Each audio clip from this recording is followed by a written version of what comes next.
Bem, pessoal, então vamos iniciar com essa parte inicial, com essa parte introdutória aqui do assunto, com eletricidade no Brasil, matriz energética brasileira e o sistema elétrico de potência. Essas três primeiras partes aqui. Mesmo por estar pegando quase 50%, né, do número de tópicos, é uma parte bem resumida. Em uma aula a gente consegue finalizar, nessa aula de hoje a gente já consegue finalizar esses três primeiros tópicos, mas explicando a importância do Brasil no desenvolvimento, na época histórica, lá no final do século XIX, com as primeiras centrais elétricas, as primeiras centrais de iluminação pública do mundo, chegou rapidamente aqui no Brasil. Depois falar um pouco sobre matriz energética, balanço energético nacional e, por fim, sobre o sistema elétrico brasileiro. Tá? Bem, pessoal, a gente começa aqui com lá no ano de 1879, o Thomas Edison inventou a primeira lâmpada incandescente. Na verdade, ele não foi o primeiro a tentar desenvolver a lâmpada incandescente, mas ele foi aquele que obteve sucesso em conseguir uma lâmpada viável financeiramente, com uma boa vida útil e capaz efetivamente de substituir de igual para igual a iluminação existente na época, que era a iluminação a gás. Então, ele criou e começou a estimular. Ele era um empresário muito bem sucedido. A empresa dele, até hoje, existe, é a General Electric. Até hoje existe a empresa dele no a GE, né? Não sei se alguém já teve algum equipamento da GE em casa, mas tem lâmpadas, tem vários tipos, até fogão. Minha mãe tinha um fogão da GE, geladeira, enfim, tem um monte de equipamento da GE. E nessa empresa criou e começou a estimular as cidades a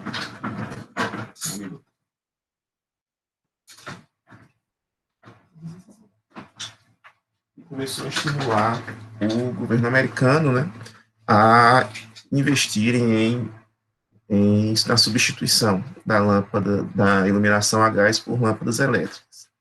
Inclusive, a gente tem um documentário, eu vou até deixar aqui o link, né, com outros links que eu estou devendo a vocês, vou até mostrar aqui para vocês já, que a gente tem aqui, ó, documentário sobre Guerra das Correntes, corrente alternada sobre, versus corrente contínua. Vou deixar o link lá no. Esse daqui, que ficava o Thomas Edison brigando com o Nikola Tesla, né?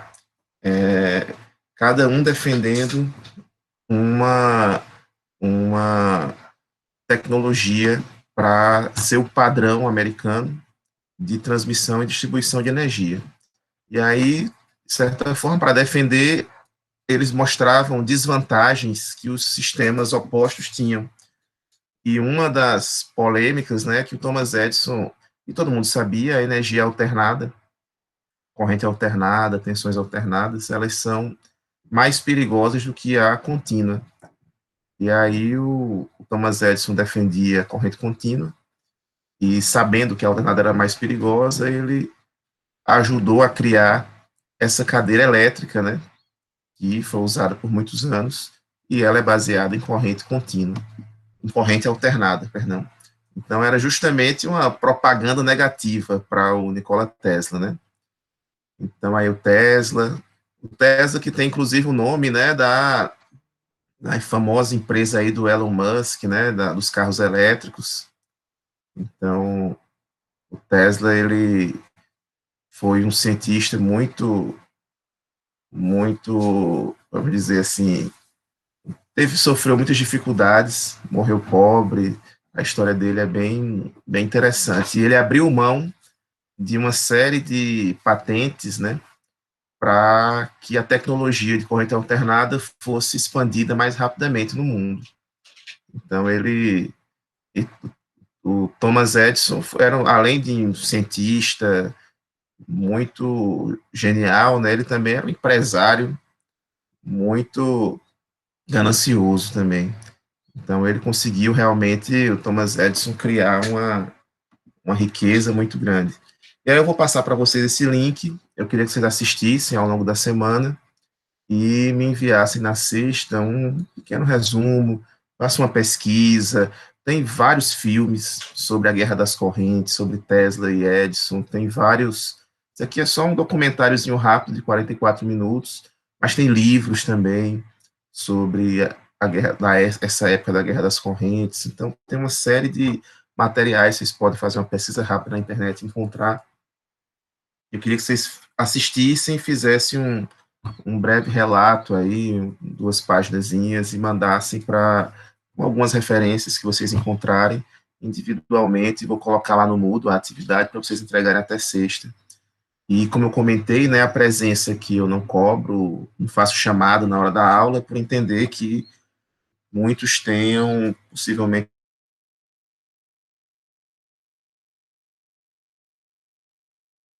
conexão na hora da aula, e aí possam assistir a aula gravada posteriormente, mas a atividade é que vai servir como, como a contagem, né, da presença em si.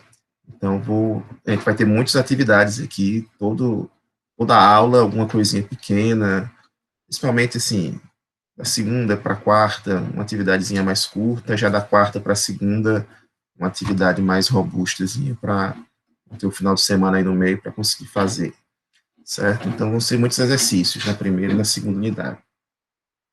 Então, Thomas Edison conseguiu inventar sua lâmpada incandescente e lá em Nova York foi criada já a primeira central americana de serviço público de geração e distribuição de energia.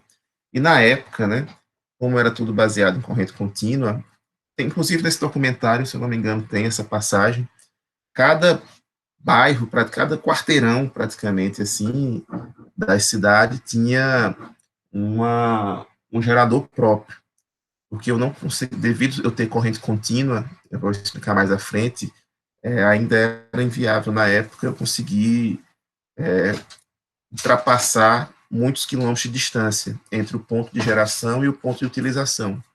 Então, tinha-se vários pequenos geradores distribuídos ao longo da cidade para que fosse possível fazer essa geração de energia, essa geração e distribuição de energia elétrica para iluminação pública e as primeiras casas também da população mais rica da cidade. Então, e aí o Brasil estava em ascensão na época, né, todo mundo muito de olho aqui no desenvolvimento do país, e pouco antes a parte legislativa já tinha sido resolvida aqui, até antes lá de Nova York ter implantado, né, então lá no Rio de Janeiro, na cidade de Campos dos Goytacazes, já era aprovada a substituição, a Câmara Municipal já aprovava a substituição de lâmpadas de iluminação a gás por lâmpadas elétricas. E só que no Brasil era muito difícil construir uma usina elétrica na época, né?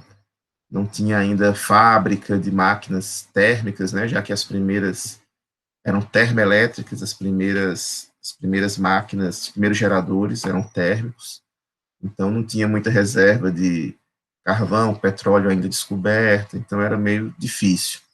Só que começou a mudar a partir da Primeira Guerra Mundial, quando o Brasil foi meio que, vamos dizer, a Primeira Guerra Mundial um pouco que ajudou o Brasil a se desenvolver, porque acabou que a gente não conseguia importar muitos produtos e os países lá europeus estavam concentrados na guerra, né?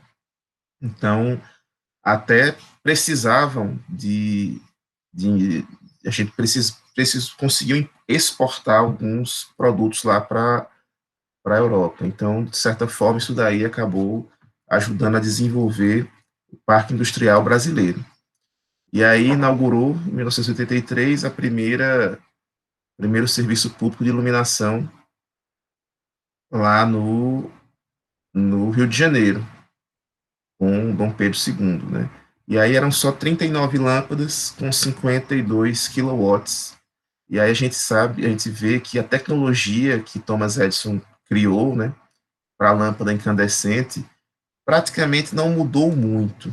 O grande desafio, acho que até no documentário aparece, era encontrar um filamento, porque a luz, né, surge, como o nome indica, né, a lâmpada incandescente, quando uma corrente elétrica passa um filamento e ele alcança temperaturas altíssimas. E quando alcança essa temperatura muito alta, começa a emitir luz, ou começa a se encandecer esse filamento. E aí é o grande trabalho dos pesquisadores e o sucesso do Thomas Edison foi encontrar um filamento que se mantivesse aceso por muito tempo sem se romper. Então ele encontrou esse material e aí de lá para cá a tecnologia, ele acabou tirando o ar de dentro deixando um vácuo dentro da lâmpada também, do bulbo da lâmpada. E aí, posteriormente, foram se adicionando.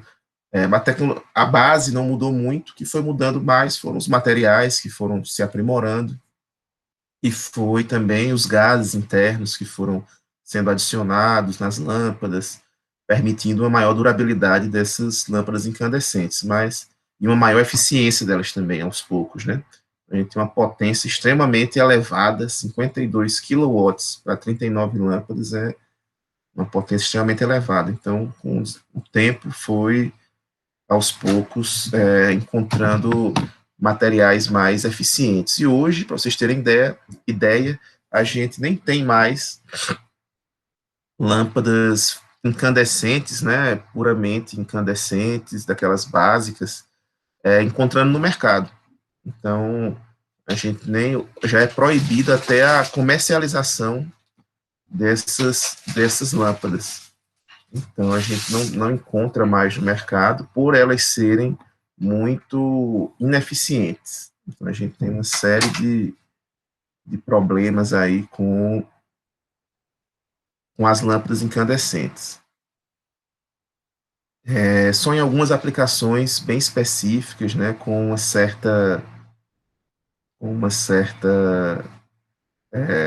potências mais baixas, a gente ainda encontra alguns tipos de lâmpadas incandescentes, mas para iluminação residencial, predial, a gente já não encontra mais esse tipo de lâmpada no mercado. Antes elas foram substituídas pelas fluorescentes e pelas lâmpadas a LED, são bem mais eficientes e duradouras. E aí começou aqui, e sim, logo nessa época mesmo, né, viu-se o potencial que o Brasil tinha, o potencial hidrelétrico que o país tinha, e que veio se confirmando, né, ao longo dos anos. E aí a primeira hidrelétrica, que foi lá em Minas Gerais, a usina dos Marmelos, lá na cidade de Juiz de Fora, para abastecer uma fábrica de tecidos, que estava em ascensão.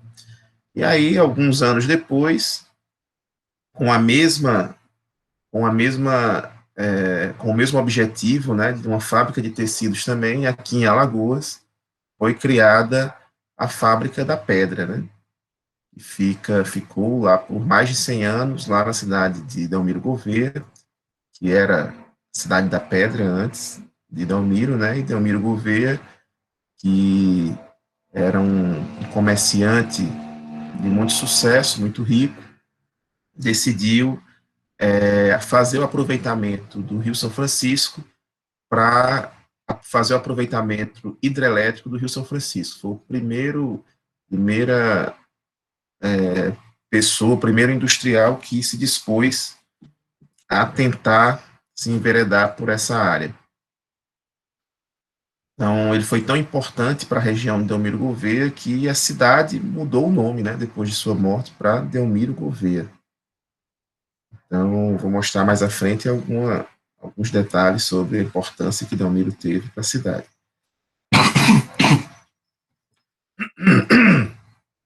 Bem, e continuando aqui, a gente sempre viu uma,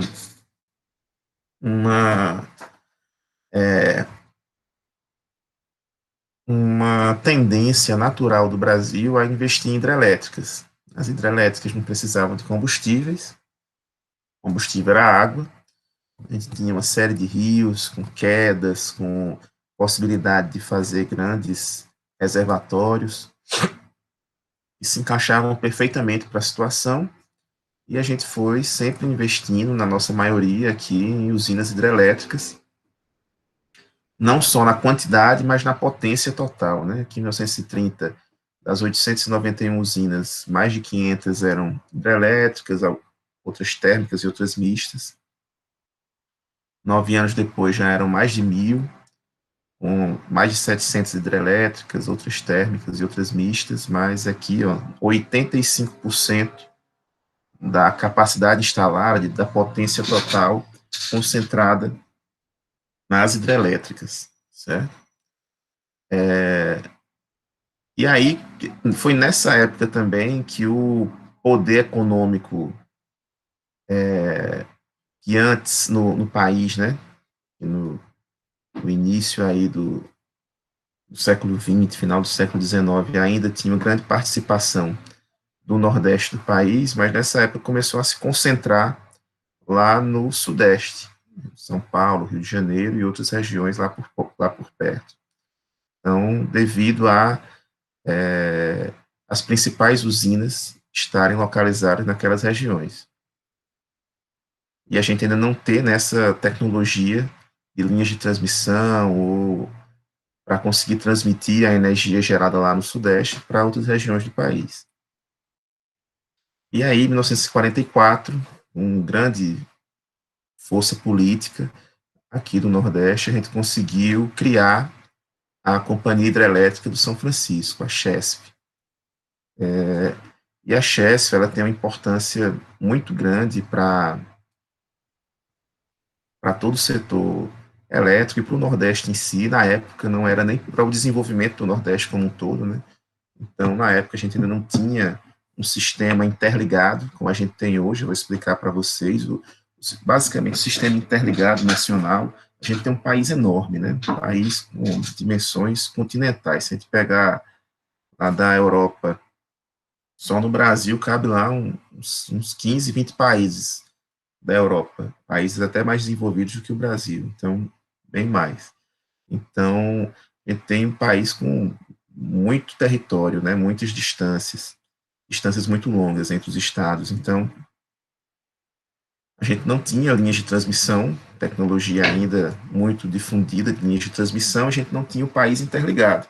Hoje o país é todo interligado. Então, o norte do país é interligado com o Nordeste, que é interligado com o Sudeste, Centro-Oeste, que é interligado com o Sul. Então, no momento que eu tiver alguma falta de energia no Nordeste, algum déficit energético devido às subestações aqui da CHESF, por exemplo, não terem água suficiente, eu consigo pegar uma parte da energia lá de Itaipu, por exemplo, e mandar aqui para o Nordeste, porque todo o nosso sistema é interligado por linhas de transmissão. Então, é possível fazer esse gerenciamento, né? Essa é a grande vantagem da gente ter um sistema interligado. A desvantagem é que problema em uma determinada região pode ocasionar problemas também em regiões que não tiveram, bem distantes, que não tiveram nada a ver com inicialmente com aquele problema. Então, como ocorreu no ano 2018. Vou até mostrar uma reportagem aqui para vocês. A gente encontra, foi no ano 2018, um apagão em todo o Nordeste, e o problema não ocorreu aqui. Ocorreu numa linha que vai lá do norte do país direto para São Paulo. Então não teve nada a ver com a gente, mas acabamos sofrendo impacto, porque basicamente nos sistemas elétricos de potência a gente tem que ter um equilíbrio entre o que é gerado e o que é consumido. A gente nunca vai poder ter um consumo maior do que uma geração, senão vai sobrecarregar aqui esses geradores, eles vão poder ser danificados. Então, acaba que no momento que está equilibradinho aqui, o que está sendo gerado, o que está sendo demandado, né, está sendo consumido, está sendo gerado ali em quantidade suficiente, mas no momento que parte da geração é desligada por algum problema e eu tenho um desequilíbrio, o operador nacional do sistema, que é o ONS, que é o responsável por comandar as cidades, né, as distribuidoras e também as geradoras, é responsável por manter essa gestão, por operar essa gestão energética entre quem gera e quem consome.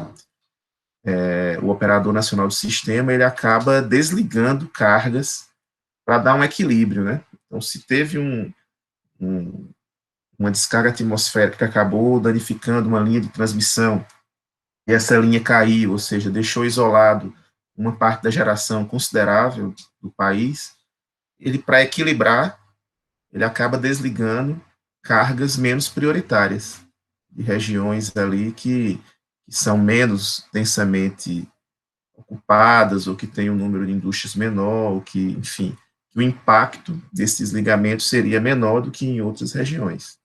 E aí acaba que, às vezes, o Nordeste paga por um problema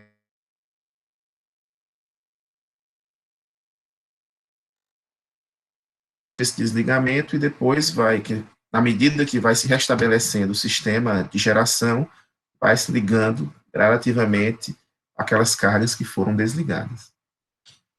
Então, a Chesf foi criada em 1948 e, logo depois, a Eletrobras foi criada também, com suas distribuidoras, gerindo também a Chesf, como todas as outras geradoras do país e os sistemas de transmissão e distribuição. E aí surgiu Delmiro Gouveia, certo? Delmiro Gouveia é um industrial, foi um industrial brasileiro, ele nasceu no Ceará, mas foi criado lá em Pernambuco, Recife, e ficou acompanhando ali o, o desembarque de grandes navios que vinham com importações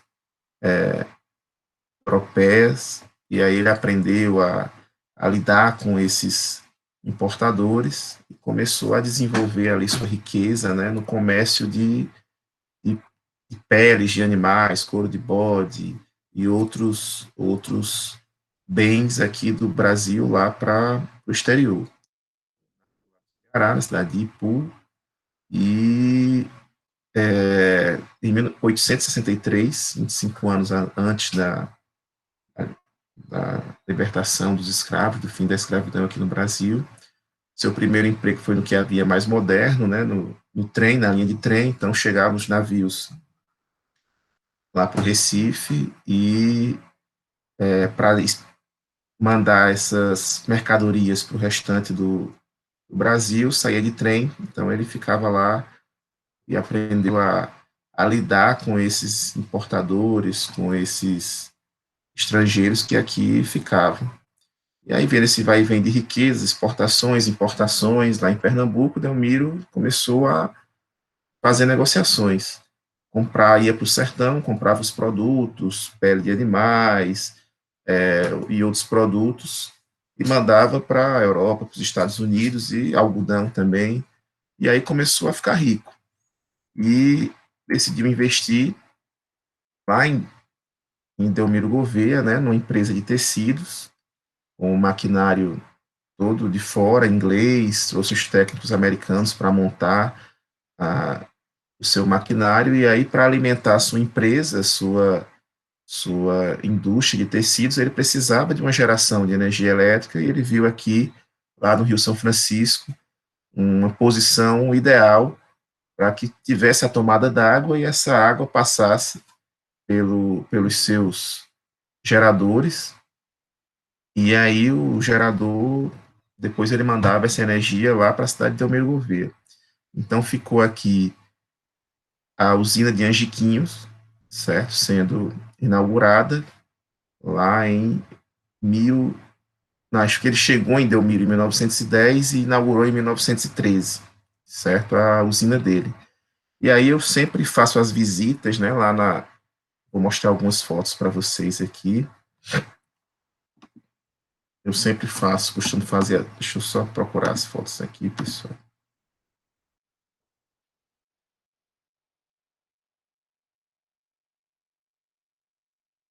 Eu sempre gosto de levar as turmas para fazerem as visitas. Quando a gente voltar às nossas atividades presenciais, certamente eu vou marcar uma visita, e vocês serão convidados.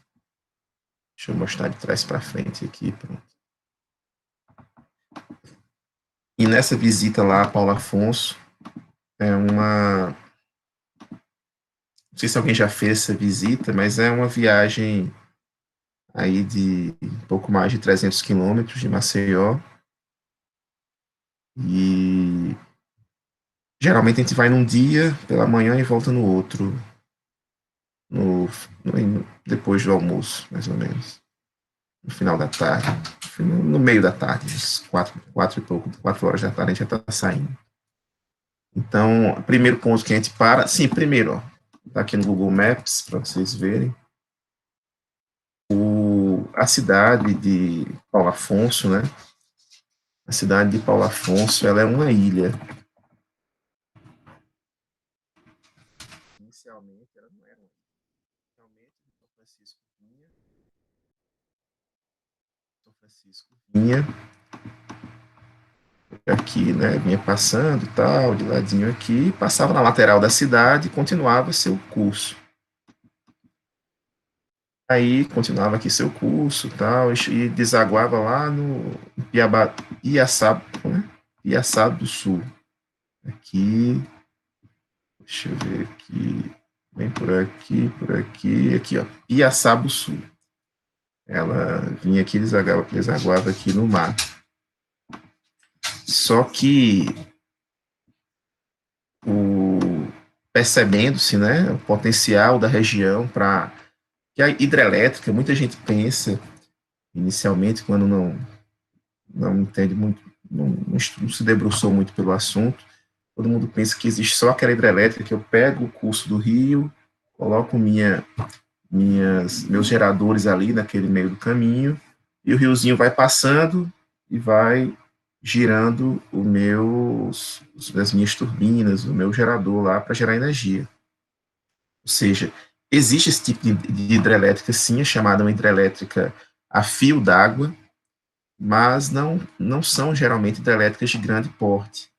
Geralmente precisa se fazer um lago. Vocês estão vendo aqui o Lago de Paulo Afonso. Eu acabo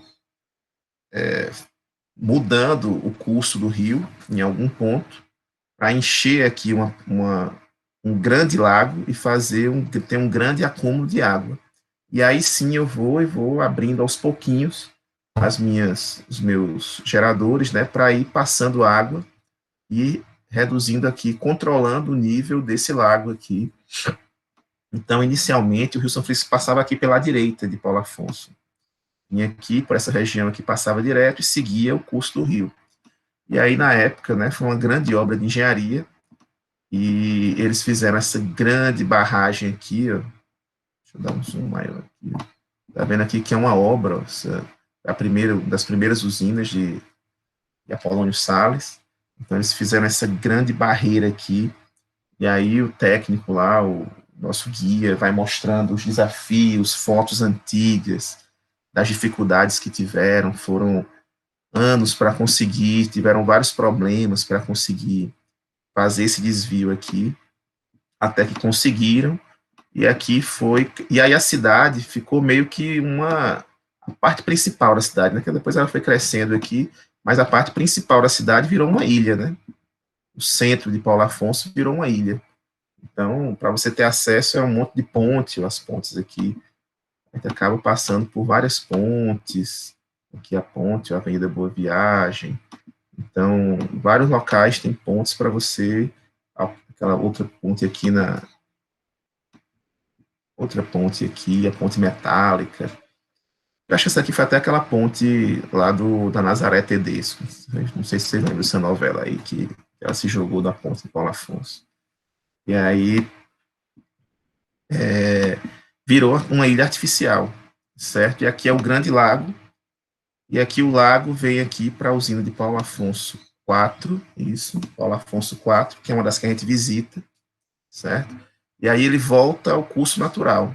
Então a água vem, faz aquele arrodeio na cidade, fica aqui no lago, e aqui Paulo Afonso IV, que controla o nível, vai gerando mais energia e tal, e depois ela volta para o seu curso natural e continua.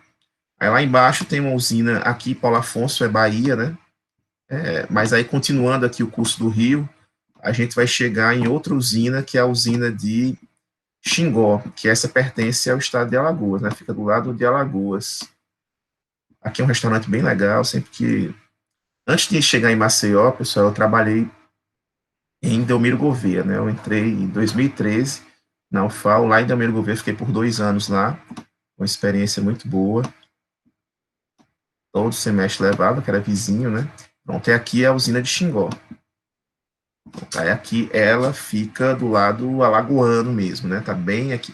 Ela tá bem na divisazinha, né? Mas, enfim, fica aqui no lado de Alagoas. A gente recebe até alguns royalties, né? Pela geração dessa usina.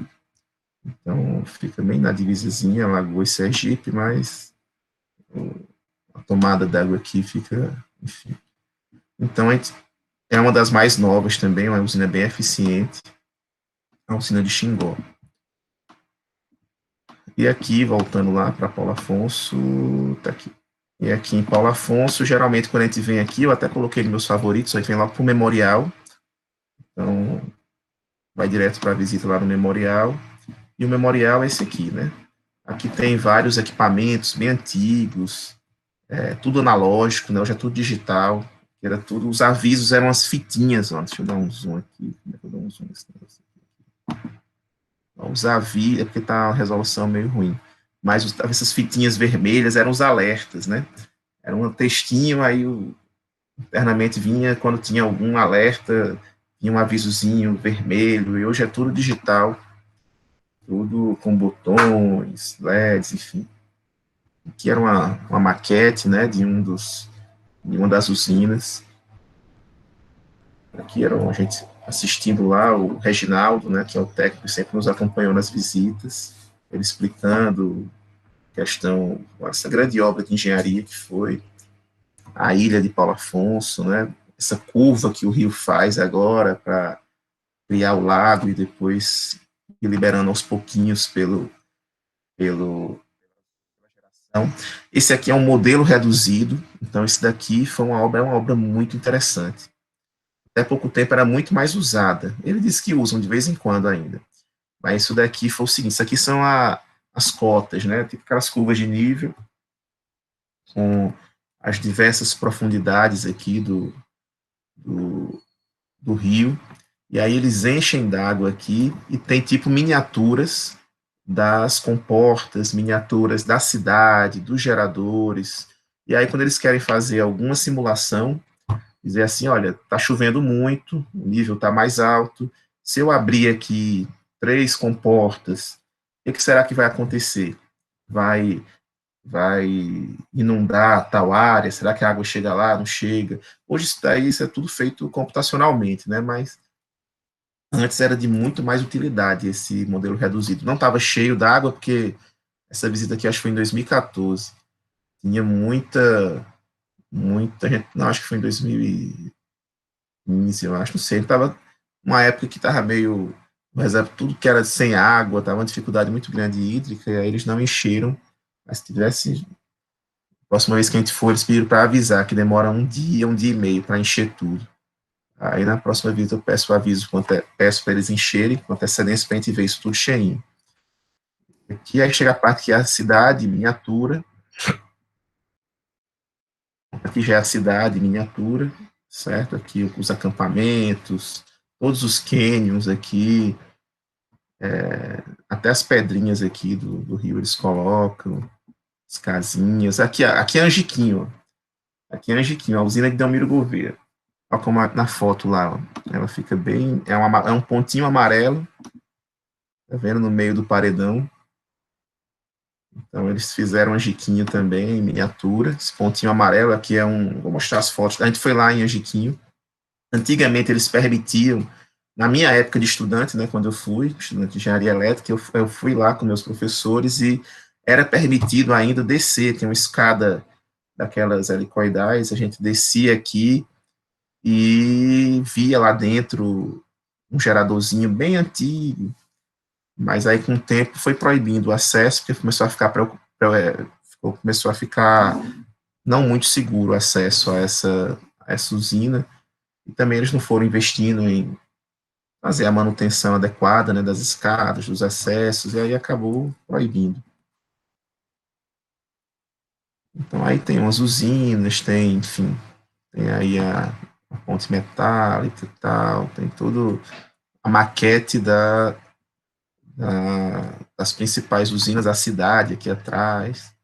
Então, que era usado não é só para ser turístico, não, era usado mesmo na simulação de até alagamentos, essas decisões eram tomadas nesse modelo reduzido aqui. Depois o ônibus, né, da UFAL, a gente tem um acesso, aqui foi Paulo Afonso 4, por dentro da rocha, eu tirei até uma foto de um quadro que tem aqui.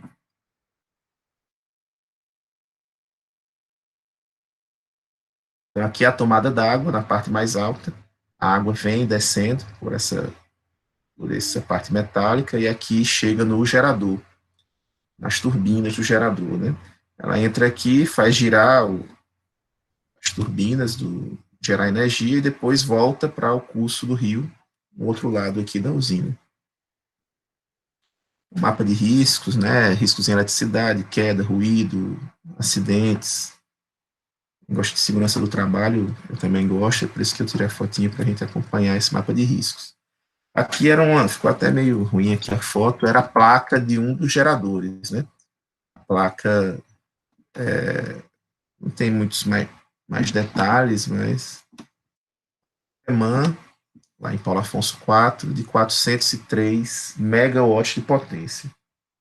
Vocês viram aqui que a gente tinha aqui, né, em 1939, a gente tinha 700 e tantas, aliás, 1.000 e tantas usinas, né? Aqui tem aqui é quilo, aqui são 4 megas, aqui são 1.000 megas, né? Vamos dizer assim, para não dizer um giga.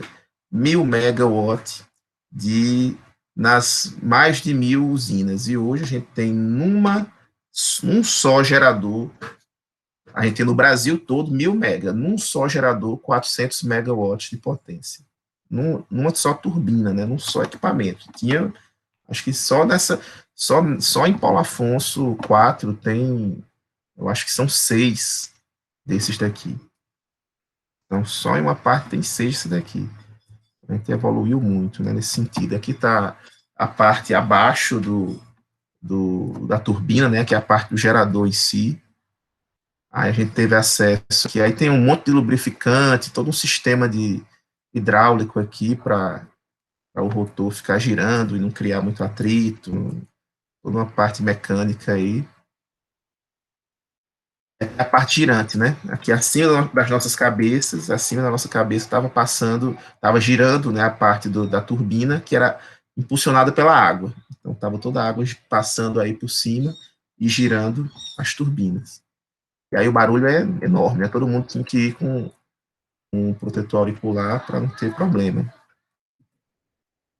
A gente já estava acima do gerador, né? Acima da turbina. A água estava passando por baixo aqui e passando aqui por dentro. Ela entra tipo num caracol, e aí ela vai ganhando velocidade para girar as pás da turbina, né? E hoje é tudo computacional, né? Não tem nada mecânico como a gente tinha anteriormente. Né? Tirei algumas fotos aqui dos vários comandos, das várias proteções. Mas aí foi. E aí, Paulo Afonso 4, inaugurado em 1980, foi uma das últimas. E aí, nessa época, a gente estava com praticamente pouquíssima água. Vou mostrar depois um gráfico para vocês dos anos da década, né? 2010. 2010, a gente sofreu muito com baixo nível de chuvas, e aí a gente, nessa visita aí, praticamente todas as usinas estavam, todos os geradores estavam fechados. Eles só deixavam abertos, ligados, né, aqueles últimos, os mais novos, né, no caso o Paulo Afonso 4 ficou ligado, só 2 turbinas, senão o nível do reservatório, o nível do lago ia para zero, né, e a gente sabe que a hidrelétrica tem uma relação direta com a vida da comunidade, né, com os pescadores, com a vida aquática, né. Então, você tem todo um ecossistema ali que você não pode esvaziar um lago de milhões de metros cúbicos d'água ali. Então, tem toda uma vida ali, animal, vegetal, fauna, flora, que depende daquela regulação do nível da água. Então, acabou que nem todas as turbinas estavam ligadas, muitas desligadas, só as mais eficientes, né, aquelas que conseguiam, com menor quantidade de água, gerar mais energia, ficavam ligadas. E estavam aqui, a maioria, em Paulo Afonso ou lá em Xingó, né, que foi a mais recente e tem as máquinas mais novas. Aqui era uma parte, essa aqui era só chama de vertedouro, né, eles pegam, para na barragem, a parte de baixo da barragem, ela acaba acumulando muita areia, ou troncos de árvores, resto de animais mortos. E aí, para não ter não acumular essa grande quantidade de areia e de outros detritos, e acabar deixando essa barragem cada vez mais rasa, eles deixam continuamente liberando água por aqui para um filetezinho d'água, né, para essa areia acumulada no fundo da barragem e saindo aos poucos, e está sempre derramando água por aqui, constantemente, saindo água por algumas partes da barragem. Então aqui foi lá nesse complexo de usinas de Paulo Afonso. Aqui era na época da obra, né, tem um elevadorzinho aqui, a direção ficava concentrada aqui em cima, acompanhando toda a obra, que demorou mais de uma década para terminar. E logo na saída você já vê aqui todo um conjunto de linhas de transmissão, né, para mandar para todo o Nordeste aqui essas linhas de transmissão. Foi uma outra usina que a gente nem entrou, só fez o acesso mesmo à distância, não chegamos muito próximos, foi Paulo Afonso II, eu acho, que estava toda desligada, inclusive. Na saída das usinas, a gente sempre encontra uma subestação elevatória. Então, aqui são transformadores, tinha 6 transformadores aqui, e elevam as tensões. Aqueles geradores lá, aquelas turbinas geram energia ali na classe dos 13.000 volts, 13.800 volts, e aqui quando sai, eles elevam aqui esses transformadores para 500 mil volts, 230 mil volts, tem esses 2 níveis de tensão lá em Paulo Afonso. E depois vão para aquelas torres de transmissão, né? A parte de baixo saída da água depois de passar pelo gerador, né, e retornando para o rio. Uma visita sempre é uma visita muito interessante. E aqui a gente foi lá em Angiquinho, né, que ficou de um lado do outro lado de Angiquinhos aqui, no paredão do lado oposto. Então ela era aqui, ó, essa amarelinha aqui em cima era, hoje, né, funciona, pelo menos funcionava, acho que no dia que a gente estava não funcionou não, funcionava, vendia artigos históricos, né, chaveirinho, tal, essas coisas aqui em cima, mas era tipo a casa dos técnicos antes, ficava todo mundo aqui, os engenheiros, ficavam concentrados quando ela funcionava. É bem pequenininha, pessoal, ela foi muito importante, mas é bem comparado aos padrões de hoje, nem se compara, viu? Tanto que mostra aqueles números, né, o que uma turbina faz hoje era praticamente o que o Brasil, metade do que o Brasil todo tinha há 70 anos, 80 anos atrás, né? Então, aqui, como era que funcionava? Antes, o nível do rio era muito mais elevado do que está aqui, né? Então, a água vinha, vou até mostrar uma imagem depois, ele pegava a água aqui por cima, tem um encanamento aqui por cima, entrava aqui por cima a água, descia por dentro da rocha e passava por dentro aqui dos geradores, né? E era devolvida para o curso natural do rio. Hoje está todo represado o rio, então só tem um filetinho d'água aqui, o caminho é outro que a água passa. Olha como era antes, né? Essa daqui era a mesma imagem, a mesma Angiquinhos aqui, então era um rio, passava todo por aqui, a água entrava por um encanamento que ficava nessa região, passava por dentro da rocha, passava aqui por Angiquinhos, pelos geradores de Angiquinho. E aqui é aquela casa de máquinas, né? E aqui tem um pouco da história da cachoeira de Paulo Afonso. O seu nome deve-se a Paulo Viveiros Afonso, um português que recebe uma faixa de terra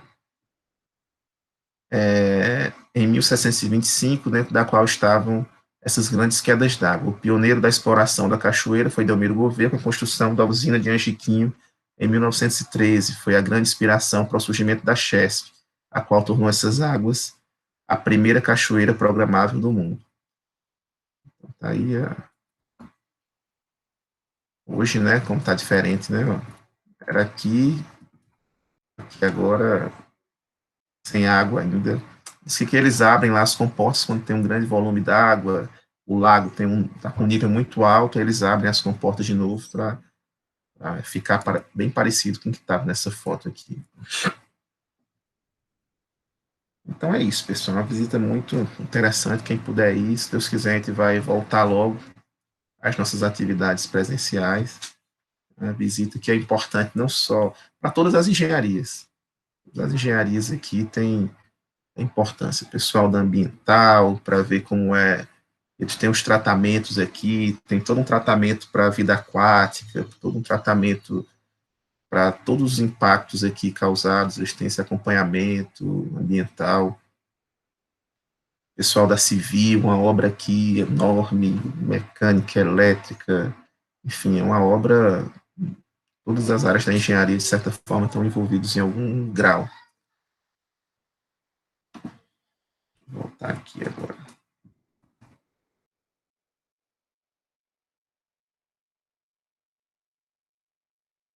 Então, em 1914, inaugurou a primeira fábrica de linhas e tecidos da América Latina, que foi a Fábrica da Pedra.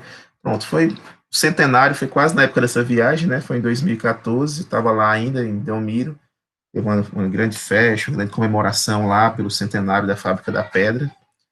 Pena que eu acho que em 2016, eu acho, a Fábrica da Pedra acabou fechando.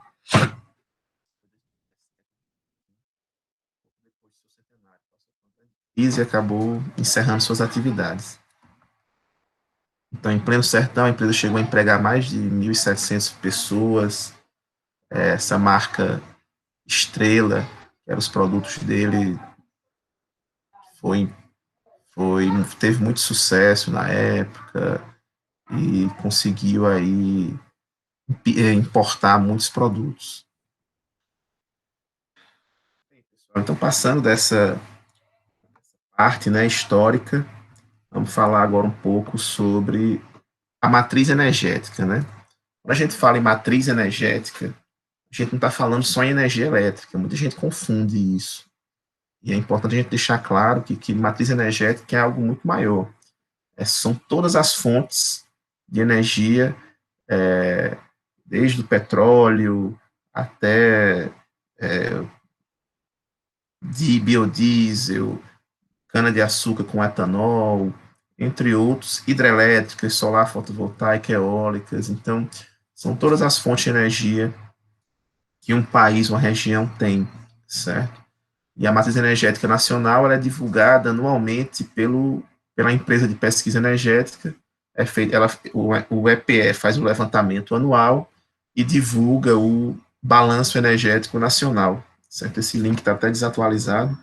Então, ele tem por finalidade apresentar, fazer uma contabilização de qual é a oferta de energia e qual a demanda, qual o consumo, quais são as fontes que mais geraram naquele ano em comparação aos demais, a variação de um ano para o outro, quais são os clientes, o uso final, quem é que está usando mais ou menos aquela energia.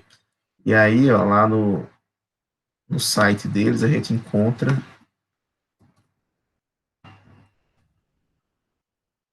desse site.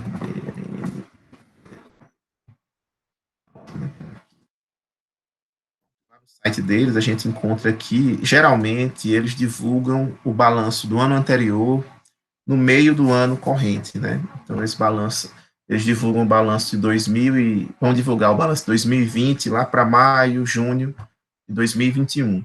Então, aqui, provavelmente, o que a gente tem é o de 2020, com um ano base em 2019, mais recente, mas tem todo um histórico aqui. A gente pega aqui o mais recente. Então, aqui, deixa eu baixar aqui, ponto relatório síntese.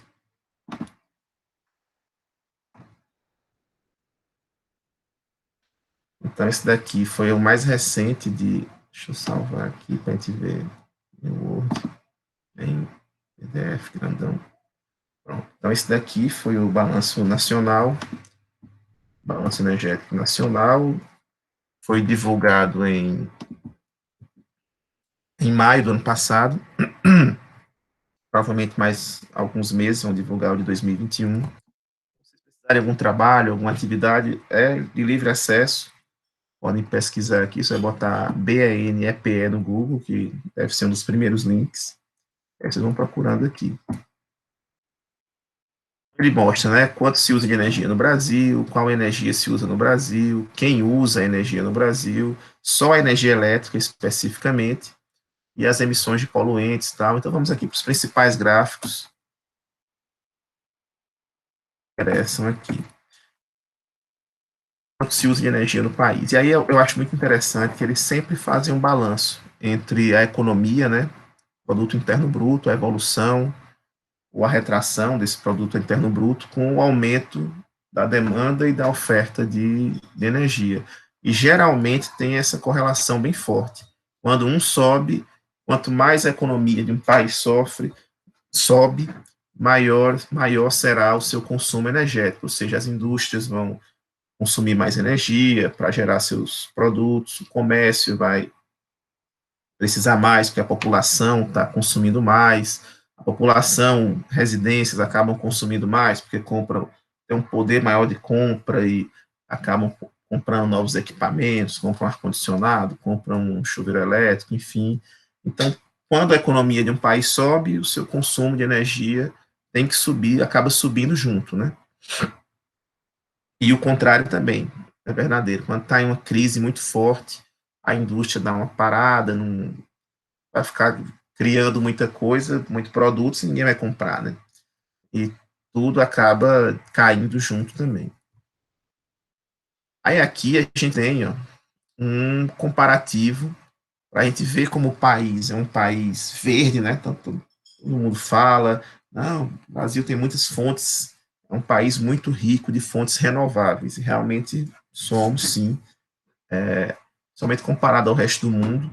Então, aqui, ó, primeiro, né, vamos identificar o que é uma fonte renovável e uma fonte não renovável. Quem poderia me dizer aí? Conceito de fonte energética renovável e de uma fonte energética não renovável. Professor, poderia ser, do meu ponto de vista, né? Uma fonte energética renovável, aquela que os meios aos quais ela utiliza para ser produzida, né? Ela pode ser sempre renovada, pode ser sempre encontrada. Já a não renovável, o recurso utilizado para produzi-la, ele é limitado, né? Ele não está 100% à disposição para todo o tempo. Então, do meu ponto de vista, poderia ser caracterizado assim. Aí, por exemplo, né, eu pergunto para você, o petróleo, ele é renovável ou não renovável? Ele pode ser até renovável, só que para o tempo de cura que a gente precisa, né, a vida útil dele em si, ele é muito curta. É muito curto. Então, existem estimativas que o petróleo vai durar entre 100 e 150 anos, o que a gente tem atualmente.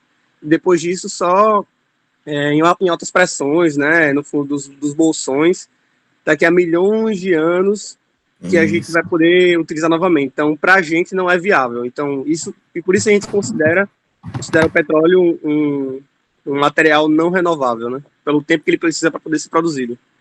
Isso, exatamente. O tempo de produção, toda a matéria orgânica, né, que a gente tem hoje aqui e tal, os bichinhos que estão morrendo, as plantinhas que estão morrendo, em condições específicas, vão acabar se tornando petróleo daqui a milhões de anos. Mas isso daí ninguém vai estar, mas ninguém que está hoje vivo vai conseguir ver esse novo petróleo sendo produzido. Então, para a nossa a nossa realidade de vida, o nosso tempo de vida humano de hoje, o petróleo não é renovável. Então, se eu for consumindo tudo que está à disposição, que em milhões de anos foi criado e está hoje à disposição, no ritmo de uso, ele vai acabar antes de uma nova quantidade que seja criada novamente. Então, o petróleo é não renovável, o urânio para as usinas nucleares é não renovável, o carvão mineral é não renovável, o gás natural é não renovável. Em contrapartida, que a gente tem como renovável energia eólica,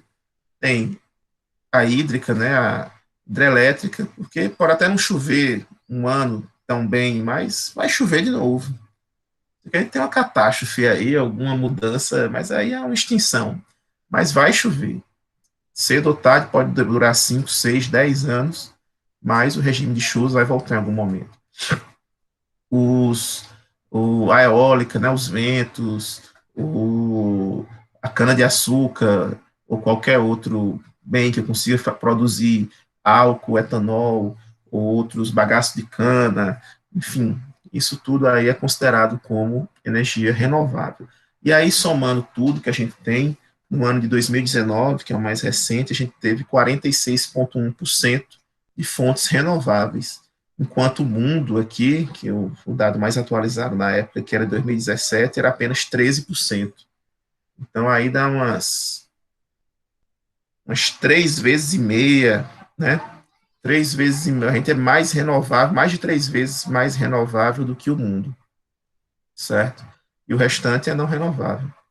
E o OCDE, né, que é são um conjunto de países mais desenvolvidos aqui, tem apenas 10%, 10,8% não renovável. E aqui a gente vê, aquilo que eu tinha comentado, né, aquelas fotos lá foram em 2014, se eu não me engano, foi o ápice aqui do nosso fundo aqui, né, essa variação de, de não renováveis no país, né, perdão, a nossa variação muito grande aqui de energia renovável no país. A gente chegou num fundo aqui em 2014, no ápice das dificuldades hídricas que o país teve.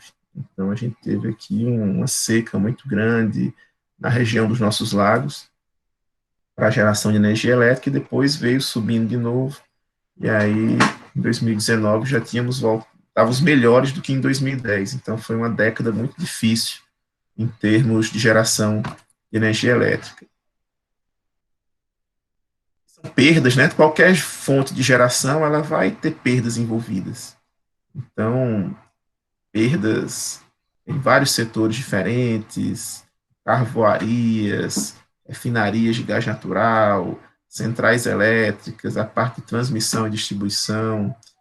Essa parte de perdas aqui sempre vai ter. E daqueles 46,1% renováveis, a maioria é biomassa da cana. Então, a maioria vai para ser gerado o álcool dos carros, né? Vai para ser gerado o aproveitamento do bagaço da cana, das fontes hidrelétricas, né? Para gerar energia elétrica, lenha, carvão e outros renováveis. E os 53%, né? A diferença aqui dos 46%, e os 54% quase aqui, nos 100% total, ó, somando todo mundo aqui, mais de um terço é só petróleo. Então, muita gente às vezes pensa que é fácil, né? A gente, não, o Brasil é rico em riquezas naturais, sim, é rico em riquezas naturais, sem dúvida, mas para conseguirmos zerar aqui as não renováveis, né, que são lideradas pelo petróleo, ainda vão ser décadas e décadas, talvez até um século aí para conseguir zerar e a gente ter um país 100% verde em alguma região. É muito difícil, viu? A gente tem que desenvolver muito as outras tecnologias para conseguirmos reduzir essa dependência do petróleo. Então, um terço da energia, somado todas aqui do país, mais de um terço vem do petróleo e dos seus derivados. 12% do gás natural, 5% do carvão mineral, urânio. A gente tem duas usinas nucleares, né? Angra 1 e Angra 2, Angra 3. A gente teve série de problemas políticos, de corrupção, e talvez termine aí nos próximos anos e entre em funcionamento. E outros não renováveis, 0,6%. Aqui tem a divisão, vamos passando. A variação de um ano para outro, aumento no biomassa da cana, redução do carvão mineral. Aqui, oferta das não renováveis. Não, aqui é de todas, né? E ver que a participação em 2014 da hidráulica, ó, ver que ficou mais fininho o gráfico aqui da hidráulica, do petróleo aumentou, enquanto a hidráulica diminuiu, o petróleo aumentou. Foi justamente, e o gás natural também aumentou um pouco, justamente para a geração de energia elétrica nas termoelétricas. Consumo final. Então, aqui é dos derivados do petróleo, né, em gasolina, diesel, o consumo final mesmo em si, né? O biodiesel, né, o avanço do biodiesel, com as várias leis que foram sendo criadas, né, para a inserção desse bem renovável.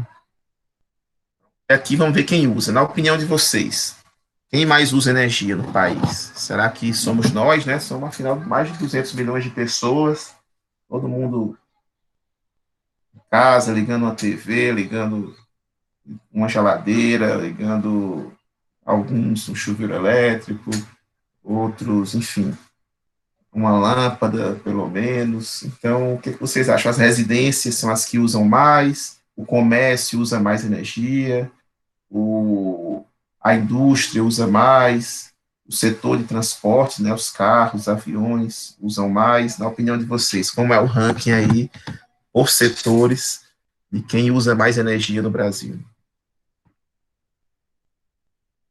A indústria no primeiro, professor. Você acha que a indústria está em primeiro e em segundo? Eu acho que o residencial não vem ainda, provavelmente. Talvez seria o setor de serviços. Primeiro indústria, depois serviços e por último as residências. Certo, vamos ver aqui como é que está. Eu primeiro vou mostrar aqui, né, essa mais atualizada, depois eu vou lá para os slides, que tem, eu acho que o de 2013, se não me engano, nos slides, que mudou um pouquinho. Primeiro lugar estão os transportes. Ó. Então, carros, caminhões, aviões, são primeiro lugar aqui nesse ano, né, de 2019, ficou em primeiro lugar com quase um terço de toda a energia consumida no país foi para o setor de transportes. Em segundo, a indústria. E aí eu já adianto, né, que a indústria e os transportes ficam revezando aqui.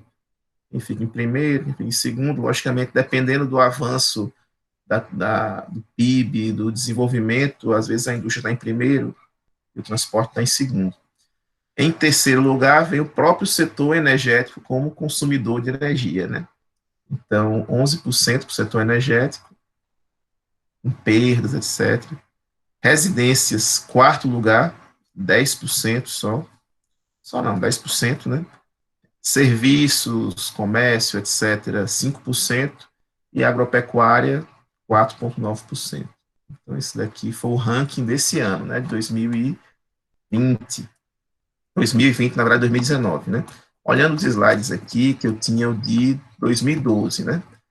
2012 foi só um comparativo. 42% era renovável, a gente está em, já esqueci, quanto deu aqui? Renovável foi 46. Professor, Olha lá. uma dúvida. Se a gente está falando, por exemplo, da matriz energética nacional e a gente fala que os automóveis eles são um dos principais consumidores dessa energia que a gente produz, mas eles utilizam combustível fóssil, e não a energia que são produzidas nas hidrelétricas, por exemplo. Essa matriz energética nacional que você está falando é referente só a essa produção nas hidrelétricas, principalmente, ou Não, também o não. combustível A matriz fóssil de forma energética é geral? tudo, petróleo, tudo, como eu mostrei para Ah, você, né? tá, entendi. Petróleo, tal, é dessa energia geral. Eu não falei ainda, ainda vai ter uma parte do relatório, né, que é especificamente para energia elétrica, certo? Mas aqui está sendo tudo misturado, Ah, todas as beleza. fontes energéticas misturadas ainda. Então, era 42 em 2012 e 57 não renovável. Olha como o petróleo aqui era quase 40%, pessoal. 40% de petróleo em 2012, devido aos nossos níveis de reservatório estarem bem baixinhos. Teve um decréscimo aqui de quase 2% de energia hidráulica e um aumento muito grande do gás, quase 20% de aumento de gás natural. Então, a gente sofreu muito com as águas. E aqui, ó, as indústrias estavam em primeiro lugar. 35% em primeiro lugar as indústrias, segundo transporte, depois ele segue aquela mesma sequência. Residência, setor energético, agropecuário e serviços. Aí pronto, aí vamos ver agora a parte elétrica em si, né?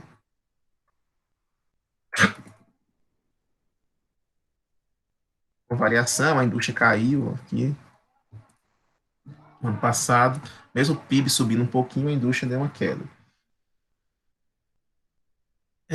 Vamos lá para aqui as análises, vamos lá. Agora para a matriz elétrica, né? Como a gente conhece também, matriz elétrica, como é que é essa diversificação?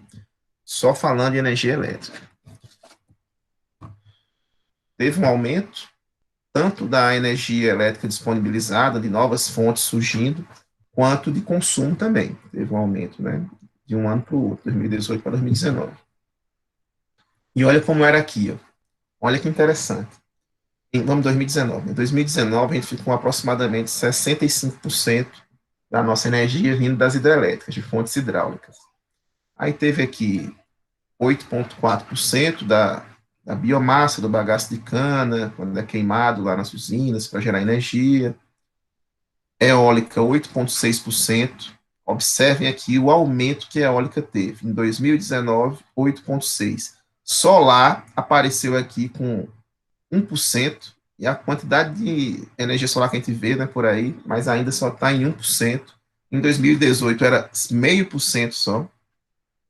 Gás natural, 9,3%. Petróleo e outros derivados aqui, essa aqui é das termoelétricas, 2%. Nuclear, 2,5%. Carvão e derivados, 3,3%. Então, a gente realmente, a gente tem uma grande dependência, né? Mais de 65%, quase 65% só de fontes hidráulicas. Agora vamos ver em 2012 como era. Em 2012, minha gente, a gente precisava, em 2011 a gente precisou de 81% de hidrelétrica. Em 2011 era só 0,5% de eólica, ou seja, a gente estava urgentemente precisando investir em outras áreas. E foi nesses anos que a gente teve uma queda, começou a ter uma queda considerável do regime de chuvas. Então a gente estava dependendo muito de hidrelétricas e não tínhamos outras fontes de energias alternativas. E aí o Brasil teve que investir em energia alternativa. E ele investiu em quais? Primeiro criou um monte de usina térmica, né? Na verdade, desde os anos 2000, a gente sofreu muito com. Provavelmente vocês eram muito novos, né? Até eu era moleque ainda. Então, talvez a gente algum não tivesse nem nascido no início dos anos 2000. E aí, a gente sofreu com um racionamento de energia. Então, eu era ainda muito pequeno, mas eu lembro que a gente precisava, tinha metas a cumprir. Se você cumprisse aquela meta de economia, você ganhava alguma coisa na conta de energia. O governo estimulou a substituição de lâmpadas incandescentes por lâmpadas fluorescentes, ficaram mais baratas. Enfim, teve as indústrias, tinham horário para funcionar. A gente sofreu alguns apagões no Brasil, assim, tipo, a região toda ficar apagada de uma vez. Então, foi uma época bem difícil. E naquela época o Brasil percebeu que não adiantava ficar dependendo de uma fonte com uma dependência tão grande, né? Uma parcela tão grande. Aí começaram a fazer o quê? Usinas térmicas, para funcionarem só em casos de emergência. Então elas ficam ali em stand-by, quando está um nível muito baixo de reservatórios, eu não vou ligar aqui não, para não ter o racionamento, eu vou usar a energia da gás natural aqui, da minha térmica ou as derivadas de petróleo. E do ano de 2010 para cá, começou a ter um crescimento muito forte da eólica. Olha a eólica quando era a participação, 0,5%. É o que era a solar, né? E aí, uns 10 anos depois, mais ou menos, né, 2011 para cá, a gente já viu aumento para quase 10%, tá? Mais de 8%, quase 9%. Então, a eólica teve um crescimento exponencial. É a expectativa de ocorrer algo parecido com a solar, que a solar nem aparecia aqui. Não tinha nada. E hoje, aliás, 2019 era 1%, hoje já talvez já esteja até maior do que isso. Um crescimento muito forte que a solar está tendo. O gráficozinho da energia eólica. Então, a eólica ela teve um crescimento muito forte, realmente. E hoje, aliás, 2019 estava em 8,6%. E falando especificamente em energia elétrica, né, na matriz elétrica, aí que a gente é verde mesmo. O Brasil é 83% renovável, energia, em energia eólica, em energia elétrica.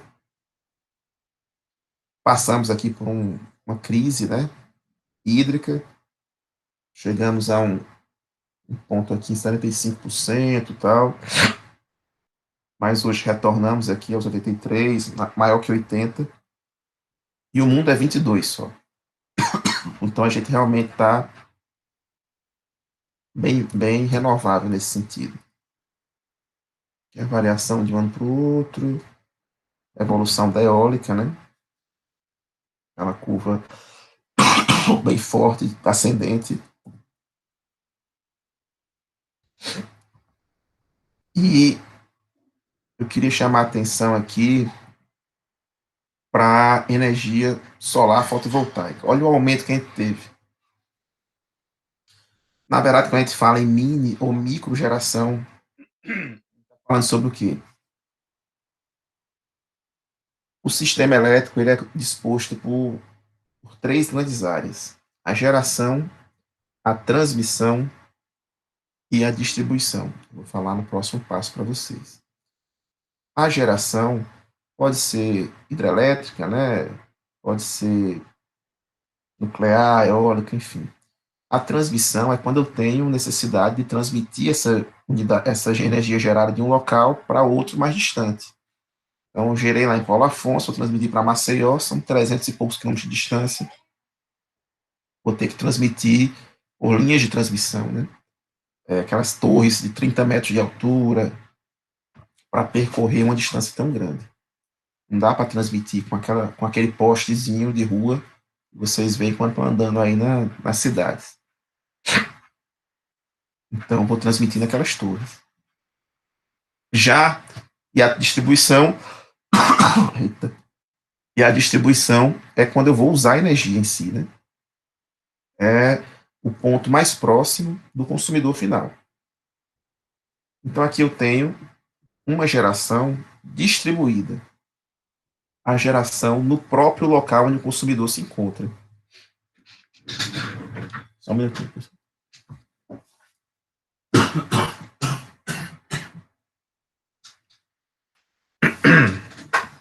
Então, aqui eu tenho uma geração distribuída. Então, no mesmo local onde o consumidor se encontra, a gente tem a nossa fonte geradora. Então, principalmente é muito concentrada em solar. Energia solar, todo mundo o sol passa em cima, né, da sua casa. Nem todo mundo tem um rio passando perto da sua casa, só fazendas, tal, alguma coisa assim.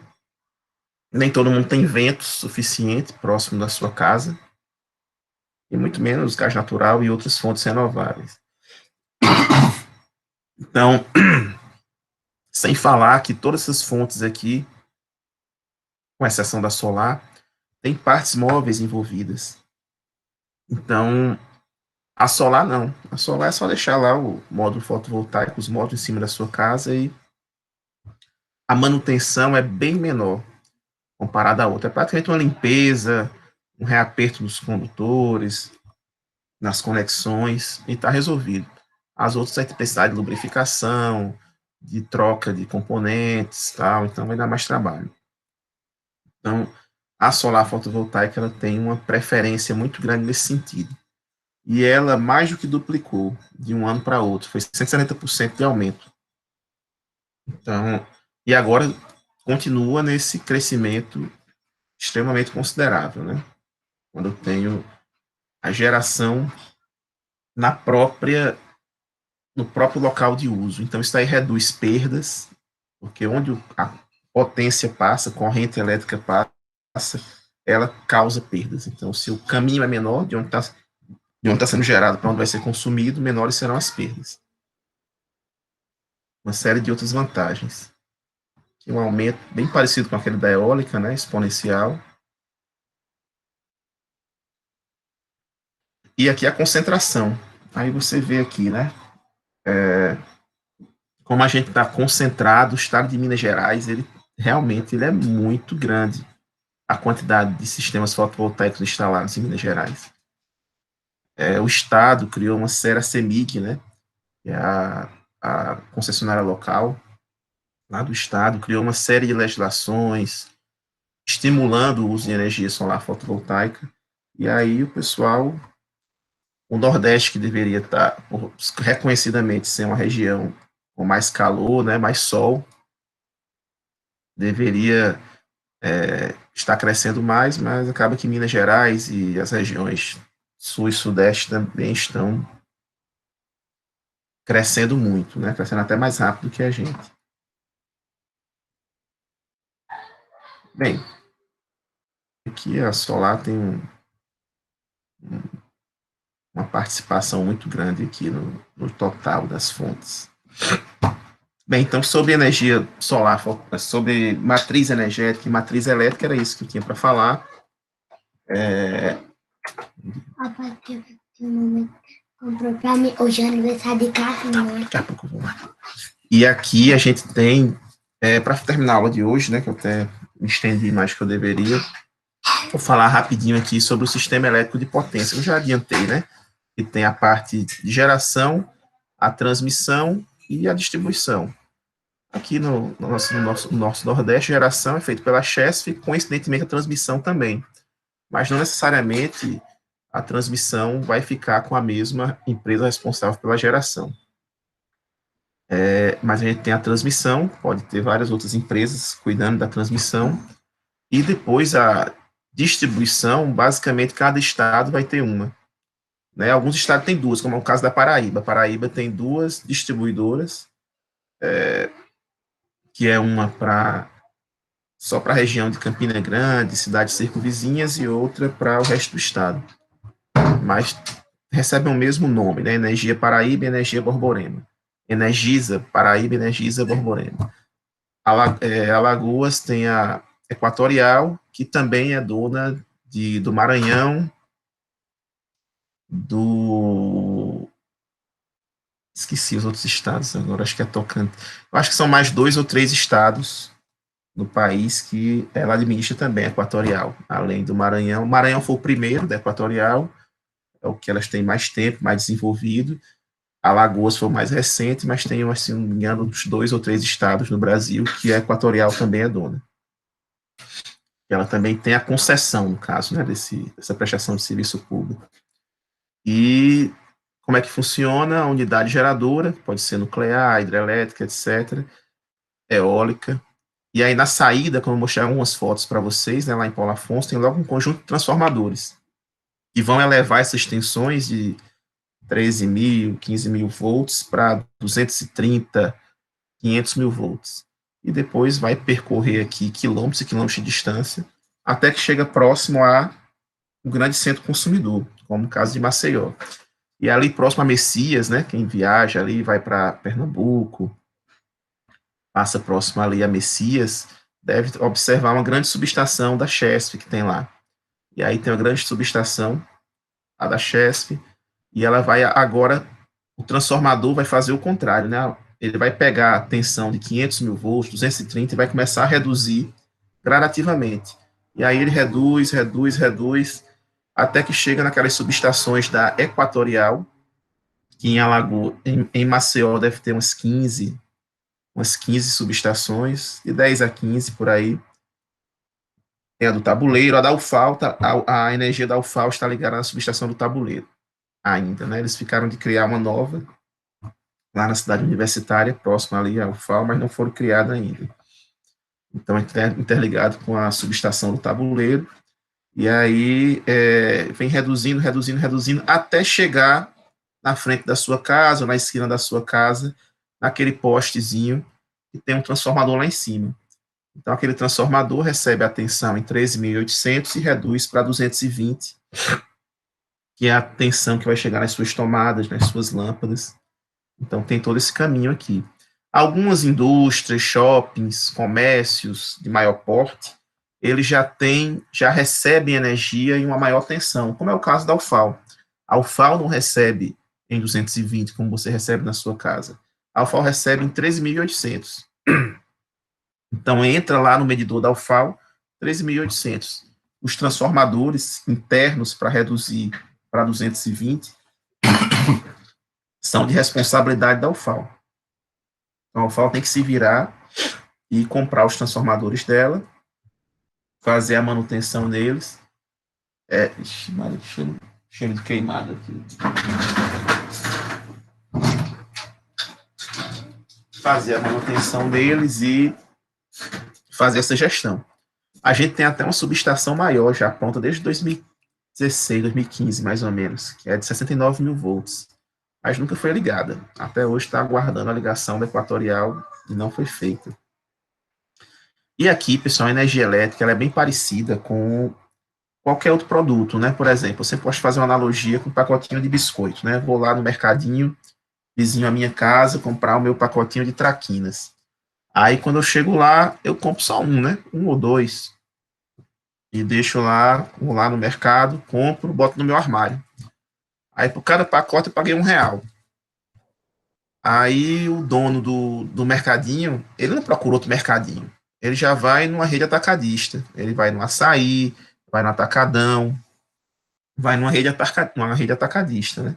E aí, chega lá no Atacadão, compra uma caixa que vem 20 biscoitos, 20 pacotes de biscoitos.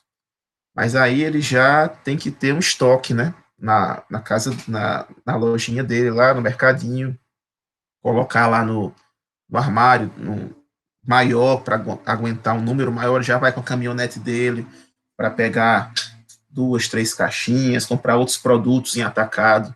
Então ele tem que ter uma infraestrutura. Em contrapartida, o biscoitinho para ele chega a 60 centavos a unidade. Já o dono do atacadão, o dono do açaí, o dono da rede atacadista, ele não procura outra rede atacadista, ele já procura diretamente o fabricante. Aí ele já vai lá, liga para o fabricante lá em Recife, olha, a fábrica do Traquinas é aí, eu vou querer comprar um caminhão de Traquinas. Então o cara vai lá de caminhão, tem que ter uma infraestrutura com caminhão, já compra um caminhão cheio de caixas de Traquinas, e aí ele já tem que ter uma máquina empilhadeira, ele tem que ter técnicos treinados para operar essas máquinas, tem que ter todo aquele estoque dele pronto para chegar lá a máquina, elevar e colocar lá em cima, mas em contrapartida, o biscoito, a unidade do Traquinas para ele sai a 20 centavos. Então, acaba que a gente tem isso parecido com a energia elétrica. A gente, como cliente final, que compra da Equatorial em baixa tensão, a gente paga como se fosse a gente comprando no mercadinho. A gente paga o quilowatt-hora de energia, aí em Alagoas deve estar uns 80 centavos. Eu não colhei mais a minha última conta. Quem tiver uma continha aí de casa próximo, dê uma olhadinha aí, deve estar 85, 86 centavos o quilowatt-hora. Já o cara do mercado, o dono de um pequeno shopping, daquele shopping lá, Farol. Então, o dono de um pequeno centro comercial, o dono de uma pequena indústria, lá na UFAL mesmo, a gente recebe já em média tensão, em 13,8. A gente já tem que ter infraestrutura própria, tem que ter técnicos para cuidarem ali dos transformadores, da manutenção, mas o quilowatt já sai a 30 centavos, 40 centavos. Já o dono de um estabelecimento maior, ele já, por exemplo, a Braskem nem compra mais energia da Equatorial, ela é tão grande que ela já liga direto na Chesf. Ela já tem uma subestação zona grande já, que já liga direto na Chesf. Então ela já mata, vamos dizer assim, já acaba com um atravessador do produto dela. E aí já fica bem mais barato o quilowatt-hora para ela, entendeu? Então, quanto maior a empresa for, quanto mais energia ela for, mais vale a pena ter uma infraestrutura para que eu acabe com alguns atravessadores. Eu já compro minha energia direto, já tenho uma confiança maior na estabilidade dela e compro ela mais barata, principalmente. Certo? Aqui são os detalhes que a gente tem, né? Geração, transmissão, distribuição, longas distâncias. Eu elevo as tensões porque o camaradinho aqui, ó, o transformador, ele foi um divisor de águas. O transformador permite que eu varie níveis de tensão e corrente. A potência continuando praticamente constante. Ele tem uma eficiência muito grande, o transformador. Considerando uma eficiência 100%, 95% a eficiência do transformador. Praticamente 100%. Então, a potência que entra é a potência que sai. Então, a potência sendo o produto tensão vezes corrente. Se eu elevo a tensão, entrou a tensão aqui 13,8, está saindo 60 vezes maior a tensão. Tem 500 mil aqui. Então, entrou 13,8, está saindo 500 mil. A mesma proporção da tensão elevou, a corrente vai diminuir, porque o produto continua o mesmo. A potência continua a mesma. Então, com a correntezinha baixa, eu consigo ter um fio viável, um fio leve, um fio capaz de ser transmitido, ser suportado por essas torres aqui. Se eu fosse transportar 1.000 amperes num fio, teria que ser um fio de meio metro de diâmetro aqui. Extremamente pesado, inviável de ser comprado, né, que é muito caro, muito metal, pesado demais para passar 300 quilômetros, não ia dar certo. Então, eu reduzo esses 1.000 para 10 amperes, para 80 amperes, e consigo com um fio um pouco mais fino, um pouco mais leve, aliás, bem mais fino e bem mais leve, transmitir por distâncias aqui, quilômetros e quilômetros, essa energia. E aí, quando eu vou chegando próximo ao centro consumidor, fazendo o contrário, né? Vou reduzindo a tensão, mas aqui eu já ramifico, já tenho uma quantidade maior para locais diferentes de fios, aí consigo manter os fios numa seção viável, né? Então, funciona assim. Quanto mais eu reduzo as correntes, menores serão os aquecimentos nesses fios, menores serão as perdas. E aqui eu tenho meu sistema interligado, que eu comentei com vocês, para finalizar hoje, né? Estou atrasando aqui 10 minutos, mas para finalizar hoje aqui, eu tenho um sistema todo interligado. Hoje já teve um avanço, vou botar o link para vocês. Esse daqui é o nosso sistema interligado.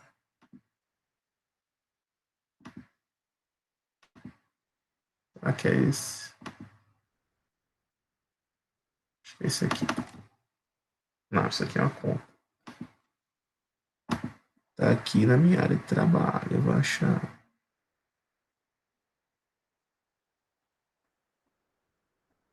Deixa eu baixar de novo aqui.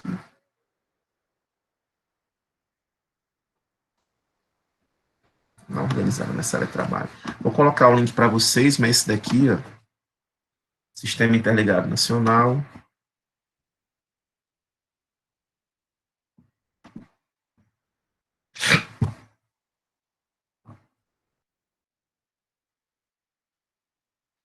Essa daqui foi uma versão mais atualizada. Encontrei no site do ONS. Já tem a previsão aqui para 2024. Certo? 2024. Eles fazem todo um planejamento prévio, né?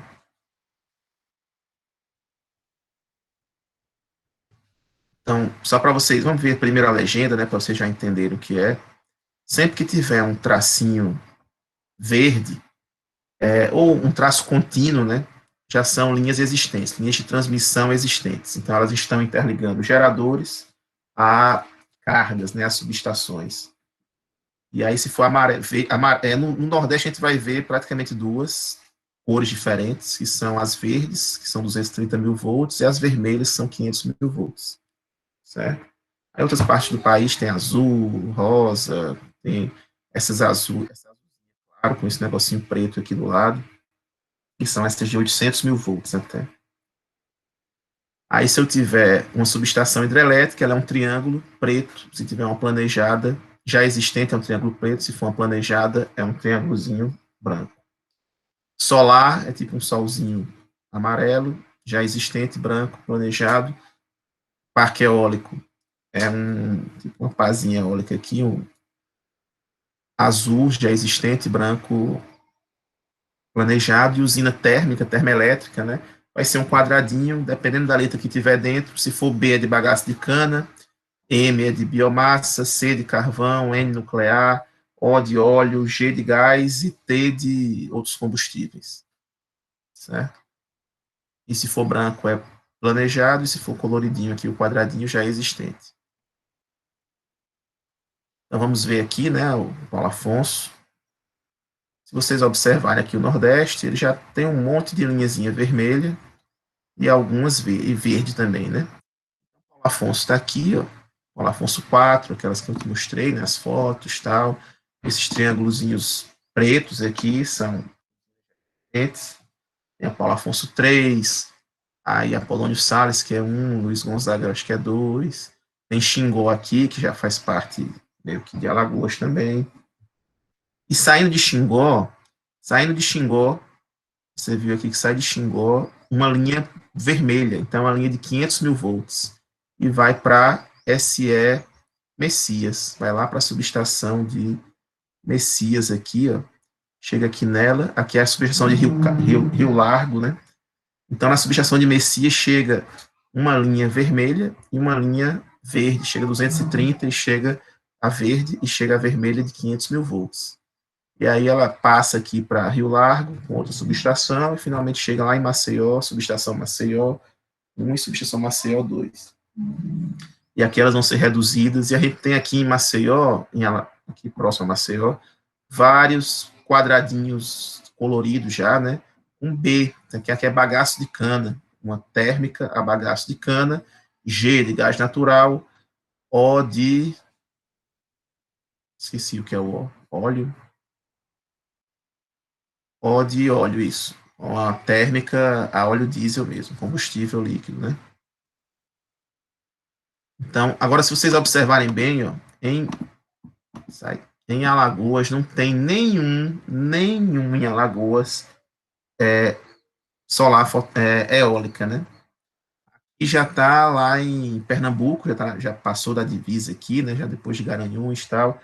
Tem lá próximo a Garanhuns aquela Serra das Vacas, não sei se alguém já passou por lá, que tem já algumas usinas eólicas por lá. Então, meio que o vento dá a curva aqui em Alagoas e ele não vem. Quando passa lá em Aracaju já tem uma eólica, quando sobe para Pernambuco tem várias eólicas aqui em Pernambuco.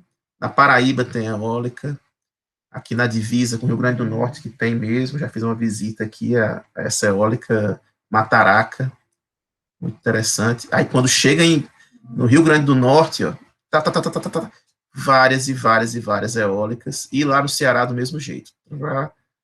Aracati, Fortaleza, um monte de eólica. Você está naquele litoral ali só vendo várias e várias pás eólicas. E agora elas estão entrando no interior, né? Estão entrando na região, nos sertões, aqui é planejado em Coremas, região aqui no interior da Paraíba, uma solar, tem já aqui em Santa Luzia aqui já é Araripina, tem umas eólicas já por lá, acho que essa daqui, deve ser essa daqui, Santa Luzia, enfim. Temos, mas aqui em Alagoas não tem nem prevista nada, porque os ventos não são bons e suficientes que se justifique uma uma eólica em Alagoas. Ainda tem que terminar o potencial eólico de outros estados para se tornar viável entrar em Alagoas. Aqui no Piauí a gente tem uma solar enorme, tem até um livro sobre ela. Eu tenho aqui esse livro, deixa eu ver se eu encontro. Acho que eu deixei na minha sala esse livro. Tem até um livro só sobre essa Itauá, essa solar fotovoltaica de Itauá, sobre todo o detalhamento dela. Tem até online, vou procurar depois, disponibilizar para vocês. Sobre essa subestação Itauá 2, sobre essa usina solar fotovoltaica de Itauá 2. Aqui, pessoal, a gente interliga todo o sistema. Assim, aqui no norte do país, não sei se vocês lembram, né, daquele problema que a gente teve, vou até botar aqui no Google para ver a notícia, do apagão no Nordeste. 2008, Nordeste. Apagão atinge Norte e Nordeste, com reflexo, não sei aonde, não sei o quê. Não sei quantos megawatts, apagão atinge Norte e Nordeste. E aí aconteceu o problema onde? O problema não foi nem aqui. Recife, com não sei quantos sinais sem funcionar, foi um apagão, blá, blá, blá. O Alagoas, Universidade Federal, alunos fizeram prova no escuro. Tem até notícia no site da Globo aqui da UFAL, tá vendo? Então, o problema todo foi lá no norte. O Norte Energia, responsável por Belo Monte, declarou que o apagão não foi originário, não. Peraí, deixa eu ver essa daqui, que aqui vem explicando, eu acho. Foi provocado por falha humana na programação de um disjuntor na subestação Xingu, que fica lá em Belo Monte, na usina de Belo Monte, no Pará. Vamos ver essa usina aqui, ó. Pará, Amapá, Pará, aqui, ó. Marabá, Belém.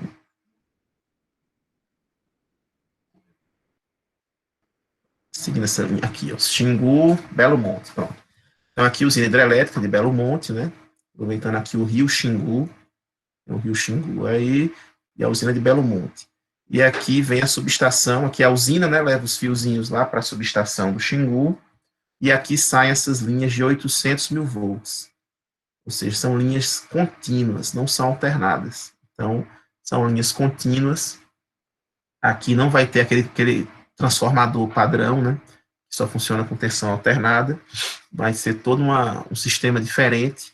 Então, ele vem direto. Ele sai daqui direto, ó, a linhazinha azul, tracejada, e vai lá para São Paulo. Vai um para Minas, ele vem com 3 aqui e tal. Vamos seguindo aqui, seguindo, Brasília. Aqui já se separou esse daqui, ó. Veio para, acho que é Minas, Estreito. Não, Franca, acho que é São Paulo, né? Uberaba. Não, Uberaba é Minas, né? Então aqui é Minas, essa daqui que vem para São Paulo. Aqui, essa daqui chegou em São Paulo. Então aqui vem uma para Minas, outra para São Paulo. Então, essa daqui de São Paulo chegou, deu problema numa delas, com uma falha de manutenção, e ocorreu o blackout lá, falha humana, e ocorreu esse apagão em 14 estados do norte e nordeste, ou seja, a gente não tinha nada a ver com o problema, a princípio. Mas para manter o equilíbrio, o que o ONS fez, o diretor-geral, caiu a geração, ele vai ter que cair o consumo também. E aí mandou desligar cargas menos prioritárias, regiões menos densamente populosas, etc., e apagou o Nordeste. Então, essa é a desvantagem do sistema estar todo interligado, certo? Bem, pessoal, eu vou mandar esses links para vocês dos mapas, certo? Vou mandar os links Cadê a aula da gente? Aqui.